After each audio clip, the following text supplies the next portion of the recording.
لاہور سمیت پنجاب کے سرکاری اسکولوں میں اعلان کے باوجود آن لائن کلاسز کا اجرا نہ ہو سکا۔ اسکولوں میں آن لائن کلاسز کے لیے سہولیات نہ ہونے کا انکشاف۔ اساتذہ کا کہنا ہے کہ 2010 کے بعد سے کمپیوٹر لیبز کو اپ گریڈ ہی نہیں کیا گیا۔ تفصیلات اس رپورٹ میں دیکھیے۔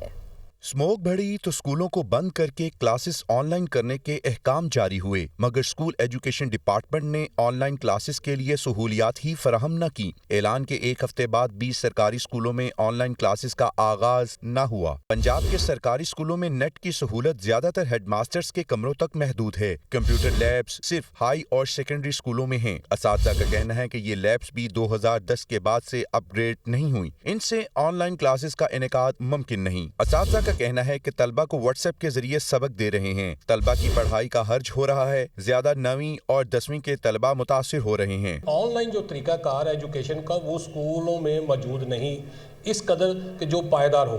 اب نہ تو ٹیچرز کے پاس بچوں کو زوم پر کوئی لیکچر دینے کی سہولت موجود ہے، اور نہ ہی کوئی اس طرح کا اسکائپ کا کوئی سسٹم ہے کہ بچے جو ہے نا اساتذہ کے ساتھ گروپ کی شکل میں مل کر جو ہے نا وہ آن لائن جو ہے نا اسے ایجوکیشن حاصل کر سکے۔ محکمہ اسکول ایجوکیشن نے 17 نومبر تک ہائر سیکنڈری اسکولوں اور کالجز کو بند کیا ہے، مگر امکان ظاہر کیا جا رہا ہے کہ اسموگ کی شدت برقرار رہی تو مزید چھٹیاں دی جا سکتی ہیں۔